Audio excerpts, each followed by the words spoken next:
Buenos días, yo soy el diputado René Frías Bencomo, soy un representante de Nueva Alianza y aquí en el Congreso del Estado presidimos la Comisión de Educación y Cultura.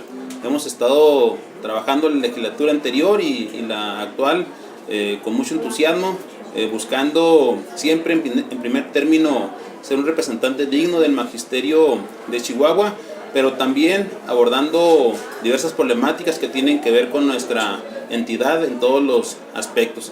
Hoy le agradezco mucho la oportunidad de esta entrevista y bueno, como siempre estamos a la orden.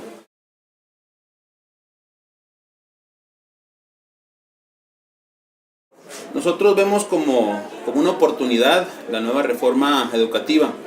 Acaba de abrogarse la reforma que en 2013 fue aprobada por el Congreso de la Unión a propuesta del Ejecutivo. Esta fue una reforma en la que se anunciaban cambios espectaculares a favor del sistema educativo nacional, pero desafortunadamente vimos cómo esta se convirtió meramente en una reforma laboral. De las promesas o los compromisos que se hicieron de más inversión, de llevar a las escuelas apoyos profesionales para que fortalecieran la labor de los docentes, de más desayunos y apoyos para los niños con becas, etcétera, pues eso prácticamente nada se cumplió. No hubo más actualización y capacitación para los maestros y en fin, no hubo cumplimiento y tal pareciera que la reforma educativa la abocaron únicamente a que quien la cumpliera fueron los maestros. Recordemos que previo a ello se vino una andanada feroz en contra del magisterio, a quien lo señalaban como el responsable de las deficiencias del sistema educativo nacional. Por eso se instituyó una evaluación. Pensaban seguramente que el magisterio iba a salir reprobado en esa evaluación, pero se llevaron un gran chasco porque afortunadamente el magisterio salió bien evaluado. La mayoría salieron idóneos, muchos con calificaciones sobresalientes, y con eso quedó en evidencia que las deficiencias del sistema educativo no eran atribuibles al magisterio, que son una serie de factores que influyen y confluyen para que el sistema educativo pueda ser exitoso. Y en la actual reforma que fue aprobada la semana pasada aquí en el Congreso de Chihuahua, después de que revisamos el dictamen del Senado de la República, de la Cámara de Senadores, pues lo vemos como una oportunidad, como una esperanza para que las cosas cambien, teniendo una reserva, puesto que estamos convencidos de que para que haya una verdadera reforma educativa se requiere mayor inversión. No se puede sin más recursos destinados a las escuelas, sin incentivos a los maestros, sin oportunidades para los niños y los jóvenes más desprotegidos. No se puede pensar de manera inmediata en un cambio realmente transformador. Esa deberá ser una premisa. Recordemos que los países que tienen mayores índices educativos manejan dos elementos fundamentales. Uno, mayor inversión educativa, y otra, una revalorización real de las maestras y los maestros. Hoy vemos con satisfacción el que uno de los puntos torales que se están anunciando y que se aprobaron es el que se revalorice la función de los maestros, pero esta no podrá ser solamente con preseas o con reconocimientos que sí motivan a los maestros. Aquí lo que se requiere realmente es que se refleje en una mejor condición de vida de las maestras y los maestros, y son una serie de elementos que tenemos que analizar. En los próximos días, en los próximos meses, habrán de aprobarse las leyes secundarias. Estas son las que realmente vendrán a normar el sistema educativo nacional. Estaremos muy pendientes de ellas para hacer nuestra aportación, para buscar los consensos, y ojalá que realmente en las leyes secundarias encontremos elementos de carácter académico, de carácter social, de carácter económico, que realmente tengan el propósito a corto, mediano y largo plazo mejorar el sistema educativo nacional.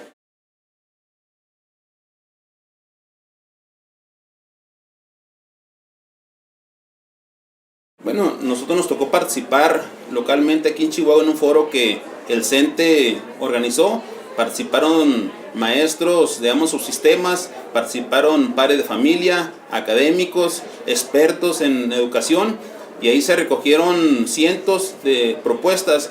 Así se llevó a cabo a nivel nacional, y ciertamente eso es lo que se ha anunciado por parte del secretario. y sí lo vemos algo diferente a como se realizó la reforma educativa anterior, que fue más forzada, que fue con condiciones complicadas para el mismo gremio, porque la dirigente nacional en ese momento fue detenida.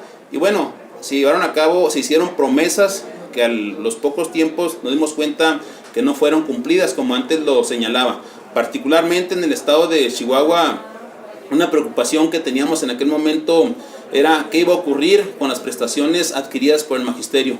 El compromiso a nivel nacional y a nivel local fue de que no iba a haber afectación alguna, pero además se firmaron minutas, convenios entre el gobierno del estado, entre la organización sindical, en la que se garantizaba que todas las prestaciones iban a mantener vigentes, que no iba a haber afectación alguna, pero al paso del tiempo nos dimos cuenta cómo el nuevo gobierno, por interpretaciones que le dio de manera particular a las leyes, se ha negado sistemáticamente a pagar las prestaciones del magisterio. Señalaba yo que son una serie de elementos los que tienen que incidir para que realmente mejore el sistema educativo.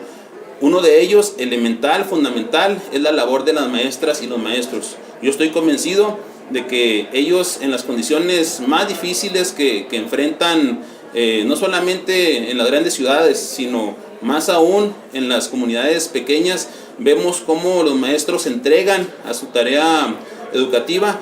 Por tanto, creo que podemos tener la tranquilidad de que los docentes habrán de seguir cumpliendo, como lo han hecho históricamente, con la parte que les corresponde. Toca ahora que la autoridad educativa haga lo propio, que la sociedad en su conjunto también haga su parte, porque educar es tarea de todos.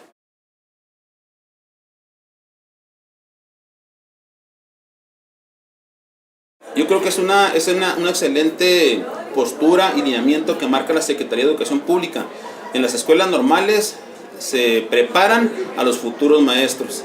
En las escuelas normales se dictan las materias que realmente van a lograr que el maestro sea sensible, que tenga vocación, que sea ético, que cumpla con los requisitos que se requiere para tener realmente la sensibilidad, la vocación, el cariño de ser maestro, con muchas limitaciones en la mayoría de las ocasiones, pero siempre con vocación y con convicción, y estoy convencido de que no hay nadie más preparado para ello que las maestras y con los maestros. Con ello no le restamos mérito a otros profesionistas que también pueden tener la vocación, pero las escuelas normales son para formar maestros. Por lo tanto, aplaudimos esta iniciativa de que sea la prioridad y que sea quienes van a cubrir los grupos de los niños y de los jóvenes, precisamente los maestros egresados de las normales.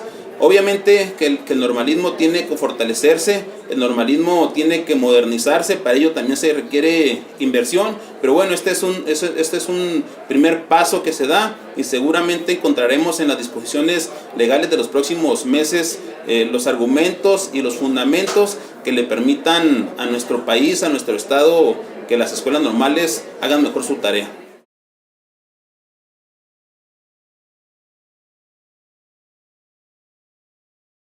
Me da mucho gusto, decía al principio, esta oportunidad que se me brinda. Me siento muy orgulloso de estar en este lugar como diputado en el Congreso del Estado. Mi convicción siempre ha sido trabajar a favor de las maestras, de los maestros, del sistema educativo. Así lo hemos tratado de hacer como dirigente sindical y hoy como diputado local. Seguiremos en ese tenor, y la invitación respetuosa es para que sigan dando su mayor esfuerzo, para que sigan trabajando con ese ímpetu y convicción. Me ha tocado estar en muchas escuelas como dirigente. Llegaba a los centros escolares y era una satisfacción enorme el llegar.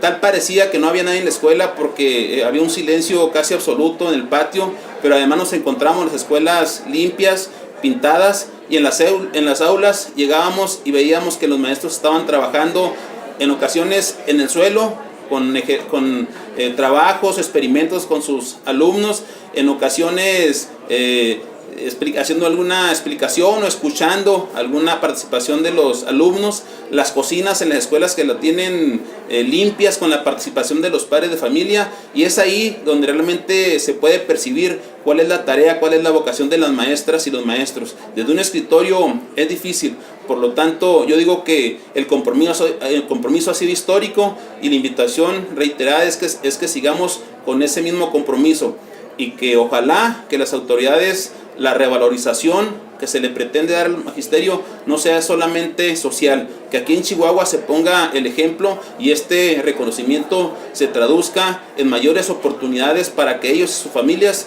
tengan una mejor condición de vida. Muchas gracias y feliz Día del Maestro. Gracias, diputado. Gracias. Hasta luego.